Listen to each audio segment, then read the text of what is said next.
There are many business families in the world of Indian industry who can claim a history that goes back a long way, who can claim to be inheritors of old money, but not many who can claim an ancestry that goes back to Mughal times.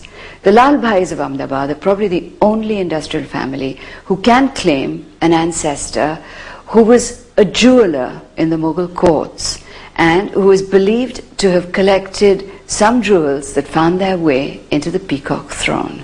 This is in 1570 or something round about that, and he was the first Nagar Shet, and then I am the 12th in the line. Nagar Shet's family is another family, but we are the descendants of the Nagar Shet. The most prominent person in the entire hierarchy was Shantidas Shet, and that was in the 17th century. And he was the jeweler in the court of Jahangir and Shah Jahan. And he was a very prominent industrialist at that point of time. He was not only known for his entrepreneurship, but I think the social responsibility, the way he built or donated to social causes, really brought him as a very prominent personality in his time. As the story goes, whether it is true or not, I don't know. But a gem was to be identified, and he was the only one who could identify and really price it. So Akbar was very impressed, and he became one of the jewelers of the kingdom.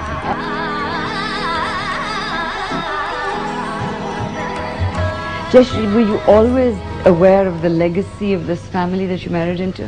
Actually not. When I got married, I knew that they were a business house, and my family knew this family very well.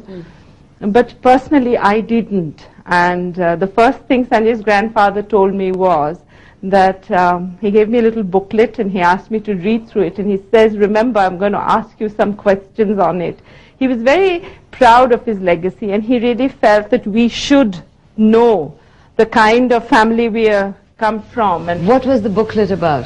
It was the life of Shantidas Shet, our ancestor, who was one of our most celebrated people even then.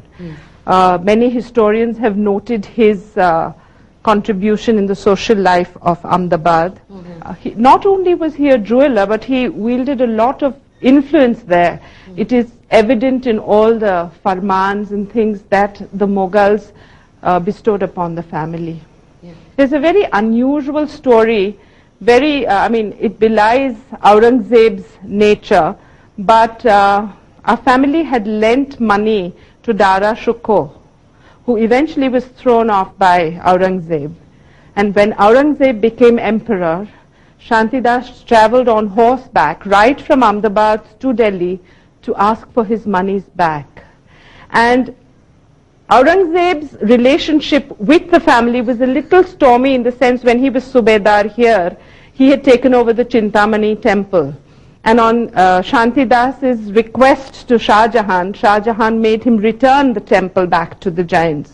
The Jains, of course, didn't take it back because they felt it was desecrated, but that was the influence Shantidas had at the Mughal court. And when he had been ordered to undo one of his wrongs, in spite of that, Aurangzeb returns the money. The Lalbhai family still has among its cherished possessions farmans from Mughal emperors lending their support to the family in its efforts to preserve ancient Jain temples and endowing it with wealth and properties. By the second decade of the 17th century, Shantidas, the oldest known ancestor of the Lalbhai family, was already a very rich man.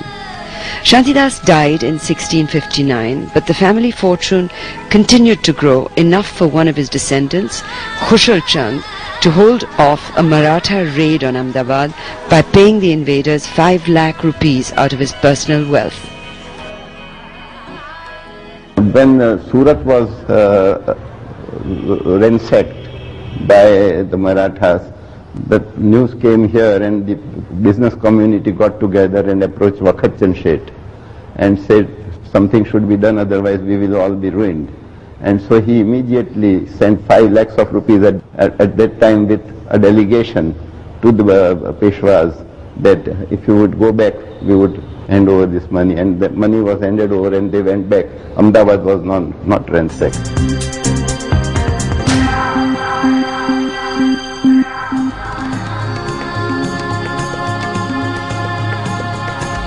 In modern times, the tallest member of the family has been Kasturbhai Lalbhai, who's remembered in the annals of commerce as a businessman who not only built a textile empire, but who went beyond that to give back to society much more than most other businessmen can do in a single lifetime.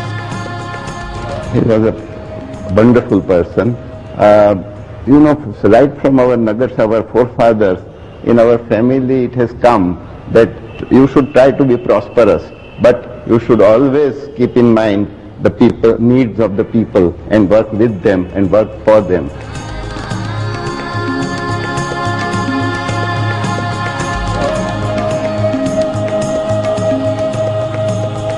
Kasturbhai Lalbhai's father's sudden death meant that he had to give up college and take charge of the family business, which then consisted of a couple of ailing textile mills.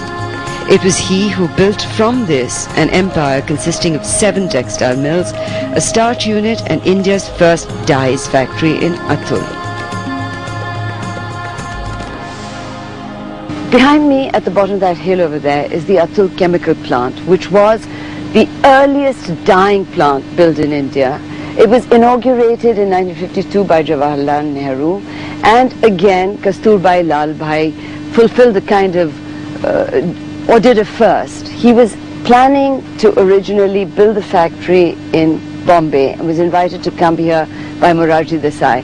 And they say, family law has it, that when he saw the land and the river, he realized that this was inviting him to come here. So he didn't go to Bombay, he came here. And Atul being here has transformed what was a very backward area into an almost urban one.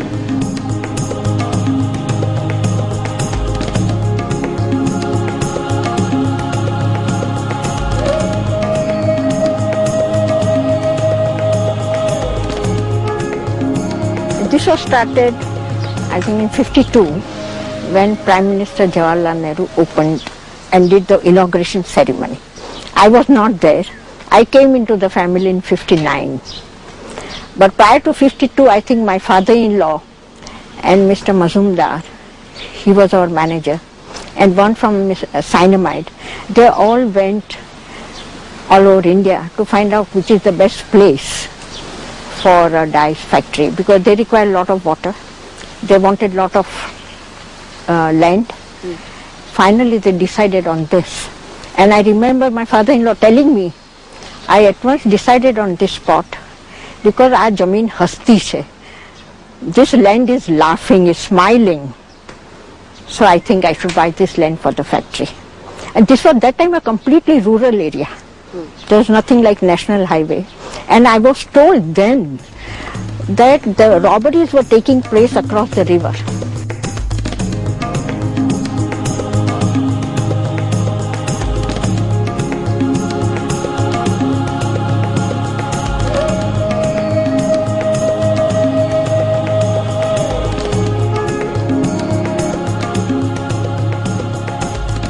Did you have a sense of legacy that you... Oh, certainly. Certainly. My grandfather in particular has been a living legend for us. He was a very, very self-disciplined person.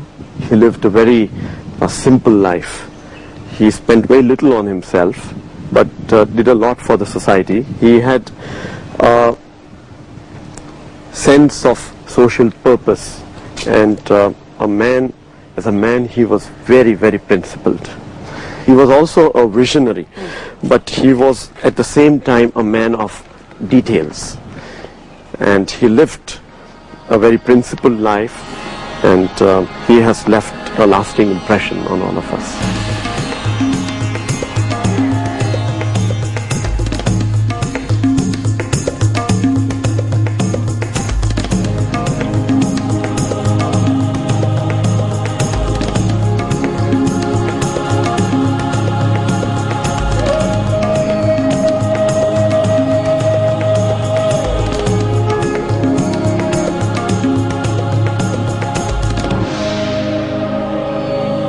The Atul factory is surrounded by so many trees planted by Kasturbhai Lalbhai and his heirs that exotic birds come here to nest and breed, making it look like a factory in a bird sanctuary.